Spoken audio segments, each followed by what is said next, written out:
Something? Oh, Check. Are these y'all's mics? that's These are y'all's mics? Yeah, we're all good. Okay, so yeah, that's their mics. They good. we'll use our speech class and project. I don't know Please, why. thank All you. right. Good morning. My name is Shameka Parrish-Wright. I am the Louisville Metro Councilwoman for District 3. I'm here with my colleague JP, Councilman JP. I gotta get used to saying that together. And I'm also here with Angela Cooper with the ACLU of Kentucky. We've all had contacts with people about the recent decision made by the Trump administration and how that will impact what we all are already dealing with, which is the consent decree that the DOJ and our city of Louisville have already agreed that they would work on together. And what does that mean moving forward? A few things I want to say because I'm not an expert, and I love when I have legal experts who call me. I messaged a few of them on the way here. The biggest issue is that our city of Louisville has agreed that there is a problem with our policing. And what happens to that now that this new administration has done what many of us have feared would happen is kind of back off of consent decrees and federal oversight. It was always going to be federal oversight. For many of us who've been working on these issues, our hope was that that federal oversight will bring us the policing that we've been promised, the policing that we deserve, and the accountability that has been lacking in not just the 5 years since Breonna Taylor, as we're approaching, but more than 20 plus years of police issues with Louisville Metro Police Department. And while we respect that our administration is proud to say the reforms that they're working on, we also know that those reforms happen because of the family of Breonna Taylor, her legal team, and the countless lawsuits that have happened because of LMPD's patterns of practice. Patterns of practice means that there's a repeated history of the same behavior. And we as a community and us as a city have not seen the major changes that we need, that we can feel, that we know that what happened to Brianna and too many more won't happen again. So while it's admirable that our administration decided to go ahead and work with the DOJ and sign what we have as an agreement to present to Judge Beaton, to find out that from the hearing process that Judge Beaton has quite a bit of questions, and in my opinion, this is my personal opinion, has shown extreme bias in even fulfilling this. Not only is Judge Beaton, which is in a federal appointed lifetime position, is at the helm of the decision making that needs to happen to seal in what we as a city agree that what we need is police reform. The problem all goes even further because Judge Beaton has a lot of related cases before him that are all been held up because he wanted to see the outcome of the consent decree. That document has been signed by both parties. And in my opinion, and I'm not a lawyer, should have been accepted by this judge so we can start the accountability and the tracking and the things that we were going to do anyway. The social justice community was going to track this no matter what. And we're not going away just because Trump's administration decided that this is not a priority. The policing we deserve in Louisville will remain a priority to the people of Louisville, Kentucky. And we have been representatives of that in so many ways. And we have come together to say that we will stand strong. As Councilwoman, I plan to file the People's Consent Decree again by March 13th, which marks the 5 years since Brianna was killed by the Louisville Metro Police Department. I, as Councilwoman, am committed to working with my colleagues to doing whatever we can do to make sure that we honor all of the things that we discovered over this process, from the history of policing report to the DOJ findings to the People's Consent Decree and the many over 100 different groups and people who have signed petitions, who've shown up to meetings, who really want to seal this change in. But the responsibility beyond the council doing what we can is on our mayor, the police chief, the administration. And just because Trump has and his administration has decided that it's not a priority for them, we compel and we want your help as community, as media, as families of victims to help us compel our mayor to do what's right by Louisville and enter in our own agreement that we can monitor in the best way possible. We have friends at the state level who are willing to do what they can to see if there's a way to get a local judge appointed to help oversee, to help with the monitoring process. We still want to move forward with every aspect of this. We don't have to stop because Trump's administration has decided to not make this a priority. So I had reached out to my colleagues. It was such short notice. I know that Councilwoman Tammy Hawkins and others couldn't be here on short notice. I just want to tell you that you have a commitment from me to make sure that we do everything we can as council to make sure we continue this because it's under our purview no matter what happens. But the mayor and the chief and the administration, David Kaplan, all of them have to answer the question. If the federal government through the Trump's administration won't pursue this, what are you willing to do to make sure Louisville gets the policing it deserves? And I compel you all to contact the mayor, his lawyer David Kaplan, and anybody in the administration that can help give us real answers to that question because that is all the ball is in their court and we're going to do our part to make sure we hold them up when they're doing what's right and we hold them accountable when they're not listening to us. Now I want to yield to Councilman JP Lynninger and then also have Angela Cooper make remarks and then we'll take some questions. It was almost a year ago that I stood in the crowd and I watched Councilwoman Parrish-Wright. I saw former Representative Attica Scott and so many other representatives of our community discuss the need for the People's Consent Decree almost a year ago. We must have police reform in the city of Louisville, not just a history in LNPD. At that meeting, we talked about over 100 years of histories of repression and violence to people of color in our community.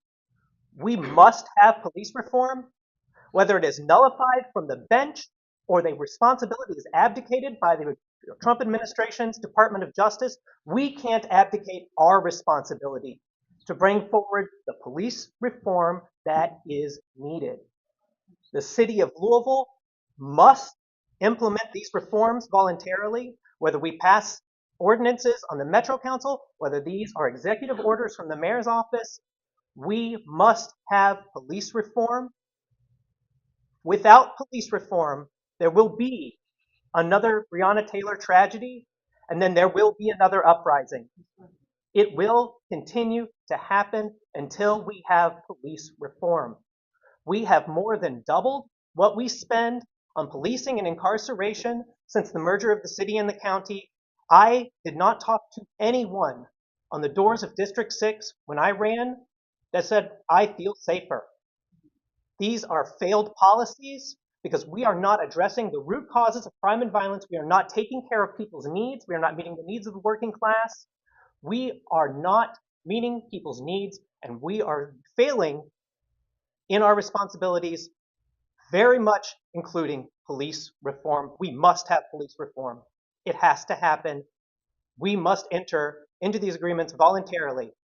If it means that the federal government is going to do their job, then we have to do our job. Right. And the mayor has to do his job. We must have police reform. Thank you. Thank you. Good afternoon, everyone. Thank you for being here. I want to make it very clear that our case does not go away because the Trump administration issued a memo. I want to make it clear that the consent decree does not dissolve because the Trump administration issued a memo. Our case continues. Judge Beaton has asked for answers to a lot more questions. He has asked both sides to file additional documentation. That is what we are doing right now. We have a court date in mid-February. We will continue to hold that court date. I want to echo both of these councilpersons and their excellent comments. We know that LMPD is flawed. We know that the people of Louisville deserve transparent policing and they deserve to be safe. The police chief said as much in court that the consent decree sets out things that they are going to do anyway. So both sides have agreed to this. This is an agreement that the city has agreed to, the police chief has agreed to it, and the DOJ has agreed to it. Regardless of whose DOJ that is, everyone is in agreement that the contents of the consent decree will help the people of Louisville. And that is what we need to see happen. So we would ask that the mayor and the police chief uphold their end of the bargain, continue to move forward with the reforms that are so desperately needed, and do that regardless of what the federal government does. Angela reminded me when she said transparent that our mayor ran on and stands on that he wants the most trusted, transparent police department, trained police department. So to me, this is the way you follow suit is by making your words and actions match, by doing everything you can in your ability to make sure that you follow through with that. I want to commend all of the many families and the people who are still seeking justice in so many ways. We pay out millions and millions of dollars. And like JP, Councilman JP has identified, the budget continues to go up, but the trust, the accountability continues to go down. And in no other job performance is that an okay thing. Nobody gets raises when they don't do their job right. When the work performance is poor, it is reflected in other disciplinary actions. And we haven't seen that in a consistent way with Louisville Metro Police Department. And when I hear our chief, I hear him very defensive and protective of the department, where accountability, being able to stand on that, is a part of that too. If I am a mother of my children, if they do wrong, that there's discipline for that. And that is just the way it is. I love them, will die for them. But also I will hold them accountable just like they hold me accountable when I don't do right by people and when I don't do right by them. So we got to get away from this. The police have the most benefit of doubt, the most protected workforce in any other workforce in our city. Nobody else has that level of protection. We're not trying to do away with that. What we are, I mean, I would love to get rid of qualified immunity, but what we are asking for is for them to take action and make sure that their action steps match. Make sure that we're not paying for this financially over and over again because that's exactly what we're doing. We're paying for this in millions and millions of lawsuits, of time, of our legal community fighting this and deciding what's going to happen next. So we have to do better. So with that said, I would like to take any questions, but I want to yield to Bianca Austin that came in. I'm glad you were able to make it down. Can you just, we just had an amazing, Families United put together an amazing panel. Will you mind saying a couple words, especially as the aunt of Breonna Taylor? I hate to put you on the spot, but you're here. Thank you. So I figured I owe you one. Thank you. Hey, nice to meet you. Hey, thank you all. Thank you. Um, we expected this to come. That's the reason why we joined as a community a week ago, less than a week ago Yes. actually. So uh, the news, even though we knew it was coming, the blow just doesn't get any softer. So I think the reality of it is setting in for us. So, and now it's just time to put action what we've been speaking about. So, And can you tell the plans of Families United? oh, so our plans is we've been consulting with many years. So we've been working with different states and cities that's already under a consent decree. So we plan on bringing in an independent policy strategist. So look forward to that. And we look forward to working with our city officials, our mayor, our police chief, and also our city council, of course, um, and these judges. We just want to let everybody know this is not us versus them. That's right. Um, uh, at the end of the day, I have a loved one that was murdered here, and you know, Brianna's family and mother is still dealing with that. So it's just important to us that we start really living in a reality because some of the things that has taken place in the past 2 days It's kind of hard to even take in, but the reality of it is, it's fight or flight for me. And I expect everybody else, as a community, should feel the same way. And if you haven't felt a little bit of pushback, a little bit of um, pearls clutched, um, a deep breath taken, you really need to take a deep back and take some self care and realize it's 2025. So, and the only thing that we've been crying for is equality, unity. Um, so, and I'm gonna leave it at that. I mean, I don't want That to was come up here perfect. and take Nice. over, but we appreciate the community just for the continued support. This is just for us. This is just a closing to another chapter. So look forward to this new chapter.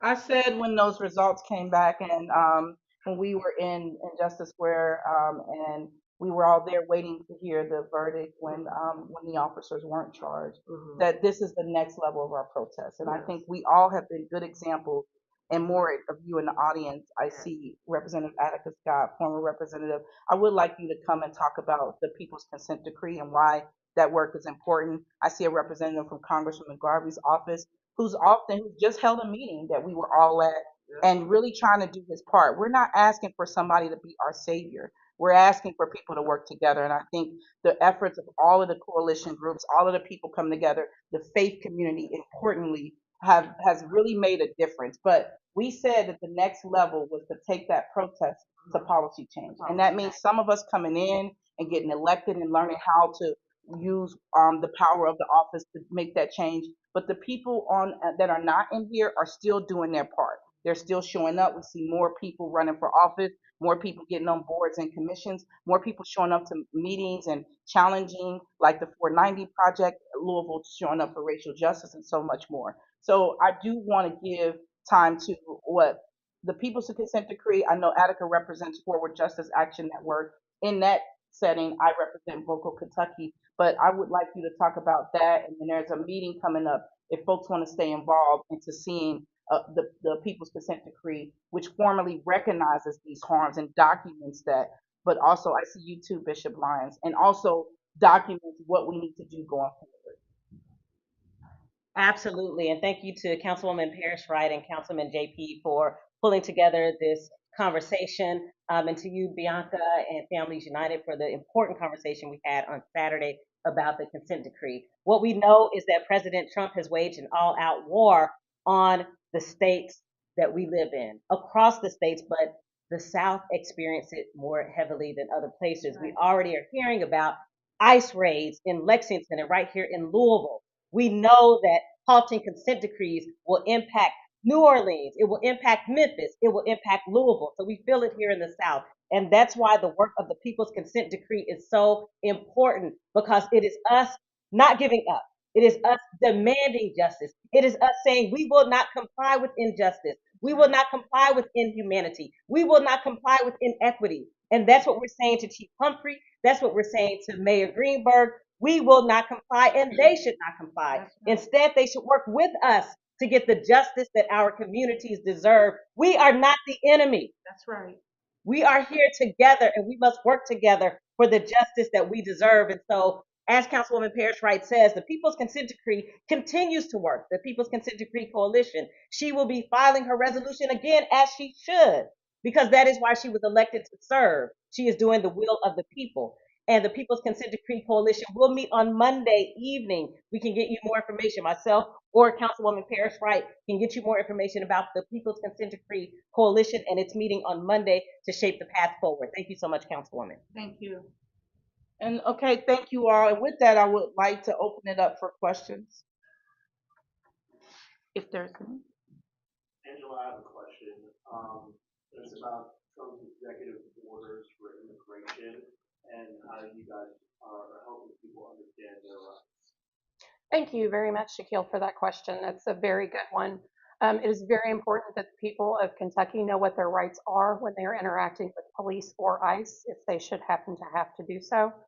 There's information on our website There are printable cards on our website if anyone wants to reach out via email to communications@aclu-ky.org. I can arrange to have Know Your Rights cards sent out, just so folks have an idea of what their legal rights are, what their constitutional rights are, what they are and are not obligated to say when it comes to the police and ICE. We have all of that information on our website. I'd like to add that ACLU National is obviously heavily involved with everything the Trump administration is doing right now. They are reviewing every executive order that comes out the same way they did in the last administration. I believe National filed over 400 lawsuits against the Trump administration the last time he was in power. I expect that will be a similar situation over the next 4 years. And I think it's very important that people remember that just because a memo is issued, just because an executive order is issued, does not mean that it is the law of the land. There are executive orders that have been issued by Trump and other people in power that are straight up unconstitutional, that are patently illegal. And organizations like the ACLU remain to fight and take those people to court, make sure that those issues end up in court, and make sure that we protect the constitutional rights of the people of Kentucky and the people of the United States. Awesome. There's one at this time that LMPD and the city, Okay. the LMPD and the city are going to uphold their individual bargaining negotiations no matter what happens in the federal end. I know that at the time, the chief really emphasized the fact that it is ultimately on LMPD to be enforcement in all of this. Do you expect that to still be the case no matter what happens on the federal side? I expect that if we keep it an issue locally and we keep knocking at their doors with it, yes, I expect that if we don't show them that this is a priority of us as the people in the city, then no, I don't have the most confidence because I've seen while the DOJ was here and investigating, they were still violating people's humanity and human rights. And so I think that LMPD, I was for the consent decree because I feel like they need that oversight, but I have to trust the process. It's like Wi-Fi. I can't see it happening, but I have to know that it's there and it's going to happen. But I also have to do my part as councilwoman, as a citizen, to make sure that I'm following up and doing what we need to hold, to make sure that they're holding it accountable. When I hear the chief and the mayor talk, they sound as if they would comply and do the things that they should do. But we also know that LMPD has been very skilled at controlling the narrative and what that looks like. So my version of police reform and their version of police reform could look different. And the fact that during this process that they've been already saying, touting what they've done already and not really focusing on the changes and not really like I feel like Christian Clark did the best job that day when this was announced and saying and acknowledging the harms.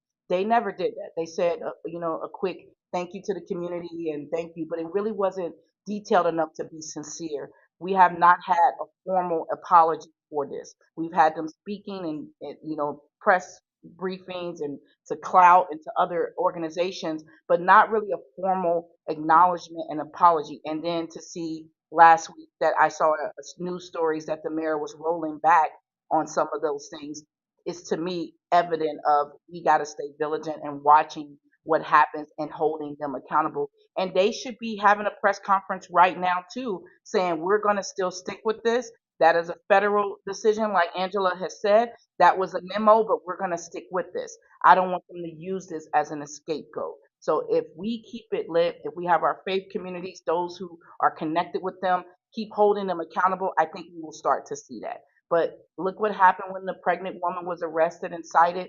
It almost is like when entertainment, they tell them to lie, lie, lie, deny, deny, deny. And then when it finally comes back around, then they say, oh, we could have done something different. We've been asking for that for a very long time. Now we're past demanding it. We want to see action steps that match their words. We can no longer let them tell us one thing in a media session and then one thing else happens on the street as our people encounter LMPD. So that change, if it's really going to be significant, we should start to feel and see it. Right now, we don't. I also, sorry. Go ahead.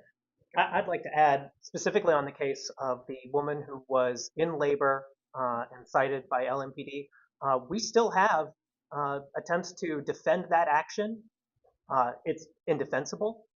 And that's kind of a great example of any expectation we have about continued compliance with the provisions of the consent decree. That's only going to happen with organizing and from the will of the people that put us in these seats. That's where the power truly is. If the people of the city of Louisville need police reform, and I think they know that they do, then we're going to have to organize and we're going to have to fight for it together. Only organized movement from the people are we going to have an expectation of performance. Well said. I just want to make it clear that Chief Humphrey knows that he inherited a mess. He has been on the police force for a very long time, longer than I could believe because he looks so young after all that time on LMPD. But he knows that he has inherited a host of problems and he knows that something must be done about them. I agree with the council persons, with Attica, with Bianca, that we would hope that that the police force will take the consent decree that they agreed to and say, yes, this is a great plan. But even if it does go away, they are well aware that reforms are necessary for the health of the city.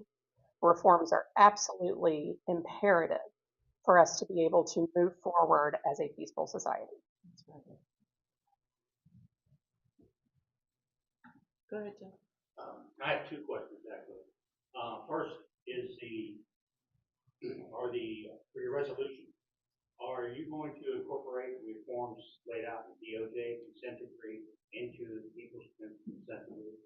So I have that option. I'm weighing that because I can refile it as is. It's already went through the county attorney and all the processes, so it will be easier to refile it as is, which it does incorporate the findings from the DOJ. It incorporates 100 years of policing report that JP mentioned from U of L. It also incorporates the demands from the people in the People's Consent Decree Coalition have already put forth.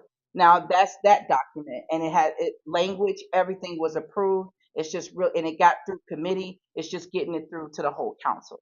If I change it and add in the additions that are included in the draft document of the consent decree, then I would just have to start that process over again. Right now, I want to get some feedback from the People's Consent Decree Coalition, get some feedback from partners and faith communities, and then see what the best route is. But thank you for highlighting that. If I do that, then I would just start the process over again and go take it through that process. Right. And then I have one for the ACLU. Thank you. Yes. Do you plan to enter into the court record what happened in Baltimore in 2017 when we went through this with Trump again and the results of that? So the question is whether the ACLU is going to enter into the court record what happened in 2017 in Baltimore. I can't answer that. I am not one of the attorneys who is on the case. I do know because I was in court the day that Judge Beaton heard from the DOJ and from the city and the police department. I do know that Baltimore was referenced. So I think that people are certainly generally aware. As far as any official entry of the record, though, I don't know the answer to that. Thank you. Great question. Any other questions? Bishop Lines, before we close out, did you want to say anything? I know you've been hosting meetings every Friday, and LMPD is always there. All right. Well, thank you so much. I would like to share with the community that we are one on this. In this room, we have representatives of the community, and we are one, and we know that if we stand together as one, that we can accomplish what we want. I want to also say that on tomorrow that we are going to be discussing this again at the bishop's table, and we're going to have these same folks to be telling the rest of the community what we are sharing here today. And thank you so much. Yeah, It's in a new location. yes, tomorrow the bishop's table will be held at the Goodwill at 9 o'clock. We are celebrating 4 years of community meeting together. That is the law, the politicians, the faith community, and also the people meeting every Friday for 4 years without missing but 3 Fridays. Tomorrow will be that celebration at the Goodwill. But at that celebration, it will be about the consent decree and the other issues that are facing our community. So come prepared. And is Right. that the Okay. Goodwill campus? Good, yeah, 28 and Broadway. Most of you have already been there, so thank you. Yeah, and so the Bishop's Table is a great way to be a community and hear from people in the impacted communities. LMPD is there. There's some amazing officers that show up that have really been doing community policing the way that we see fit, but they're not in leadership. But I know that Chief Humphrey has been there. We've been there at different times together. I know that the Bishop's Table was started with you and is it former Deputy Chief Healy? Healy and some other folks. So there are some officers that show up that hear the community that knows what's happening. The issues with LMPD is not just the officers on the ground, it's also the leadership and also and as Angela identified, Chief Humphreys and all the other chiefs we've had in the last 5 to 6 years understand that. But the corruption, the issues, this is a second consent decree in recent years. It has not changed no matter who the chiefs have been. So the chiefs do have a role, and I get it. They want to protect their officers, they want to keep their morale up, but they are employed by us as a city. The majority of us are who employ them. And we need to make sure that that accountability that we would deal with at any of our jobs, that they have those same things happening. That is the problem with balance. That is the problem with all the things we see is that LMPD is not held to the same accord as the enforcement arm of our city. And when that is a problem, I keep saying it's like the horse is riding the man. We don't have control of our police department. And as the chief said, and when the consent decree was signed, we still run things. So those who are running things do better because we're watching you and we're going to hold you accountable. Thank you all for coming. Yes. I gotta move my stuff around.